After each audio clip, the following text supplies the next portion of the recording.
tal, muchachos? El día de hoy vamos a iniciar con la materia de estructura socioeconómica de México. Vamos a hablar de lo que son los antecedentes o los aspectos importantes de esta materia. Así que pon mucha atención a la siguiente explicación. A lo largo de la historia, el hombre se ha preocupado por interpretar la realidad que lo rodea. Así, por ejemplo, se preocupa por los fenómenos naturales que cambian constantemente el ambiente donde se desarrolla. Surge así la necesidad de establecer formas para la explicación de los mismos. Por otro lado, la ciencia nos ayuda a la comprensión de la realidad, pero eso implica estudiar los fenómenos y traducirlos en categorías, conceptos, variables, indicadores, esto es, llevar la realidad a niveles de abstracción para poder entenderla. Pero tenemos una pregunta: ¿qué pasa entonces en nuestro país? ¿Por qué se han dado cambios drásticos en los últimos años? ¿Por qué los parámetros que conocíamos se han alterado? ¿Por qué nuestra economía a lo mejor está estancada? Iniciaremos nuestro análisis ubicando el término estructura. Inicialmente, estructura procede de una expresión de las ciencias naturales que indica la distribución y orden de las partes de un cuerpo o de una cosa.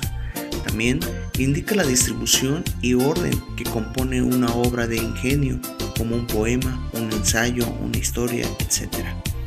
Con base en este antecedente podemos decir que la conceptualización de estructura económica la enfocamos desde dos puntos de vista. El primer punto es el método estructuralista y por el otro el método materialista.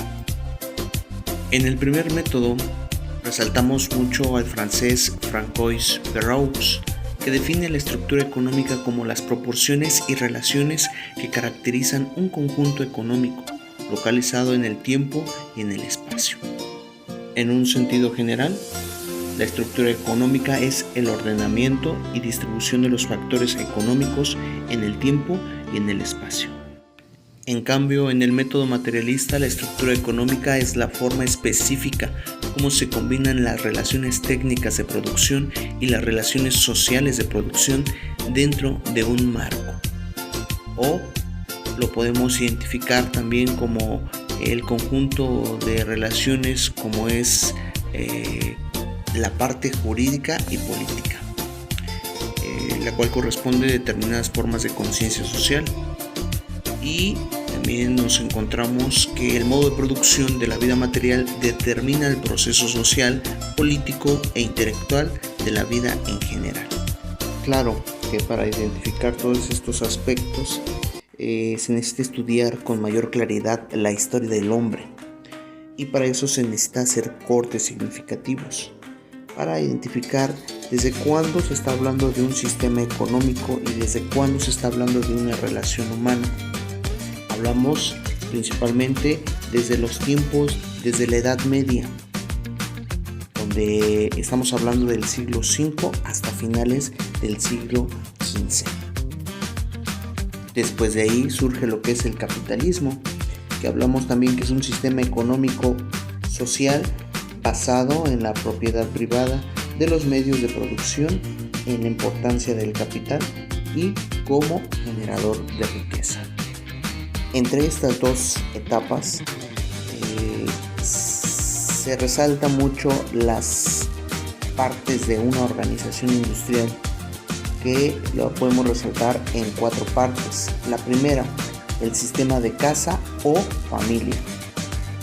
Este se presenta en la Edad Media, en el cual los miembros de la familia producen artículos para su uso propio y no para la venta.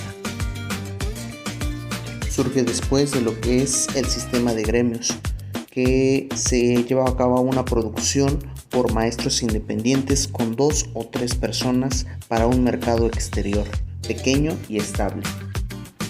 Los obreros poseían sus materias primas y sus herramientas, por lo cual solo vendían el producto.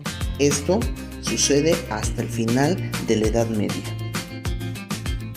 A partir del siglo XVI y hasta el siglo XVIII surge lo que es el sistema doméstico de producción. Esto generaba una producción en el hogar para abastecer un creciente mercado exterior por maestros artesanos con ayudantes. La diferencia era que los maestros no eran independientes, sino que dependían de las materias primas de un empresario. Aunque tenían sus herramientas, venían a ser asalariados trabajando por piezas. Después del siglo XVIII surge lo que es el sistema fabril. Se lleva a cabo la producción para un mercado amplio y fluctuante. Se trabaja en los edificios del patrón con estricta supervisión. Los obreros no tienen ni materia prima ni herramientas, han perdido su independencia. El capital se vuelve más importante que nunca. Todo esto generó problemas. ¿Por qué? Porque se perdían derechos tradicionales de los campesinos, teniendo un problema contra los señores feudales y contra el propio gobierno. Además de las nuevas formas de manufactura y del cambio en la relación de trabajo, también por la máquina de vapor y el carbón mismo, que habían causado una revolución industrial, no influyeron tanto como la revolución de las ideas que acompañó esos cambios, y particularmente un libro, La riqueza de las naciones, publicado en 1776 por Adam Smith. Esta obra representó el primer gran trabajo de economía política clásica y liberal, es decir, en ella se aplicaban a la economía por vez primera los principios de investigación científica en un intento por construir una ciencia independiente. Además, el libro fue la continuación del tema iniciado en su obra filosófica, donde mostraba cómo el juego espontáneo del egoísmo humano bastaría para aumentar la riqueza de las naciones, si los gobiernos no interviniesen con sus medidas. También sostenía que a la economía la regulan leyes naturales, entre ellas la básica es la ley de la oferta y la demanda. Podemos decir que esto también es un modelo económico en el cual vemos reflejado la relación entre la demanda de los bienes o servicios con la cantidad ofrecida de estos, considerando el precio de venta. Tenemos otro personaje que sobresale en estos aspectos importantes, a Thomas Robert Malthus, en 1780. Él escribía un ensayo sobre la población. Este ensayo se llamaba La crisis.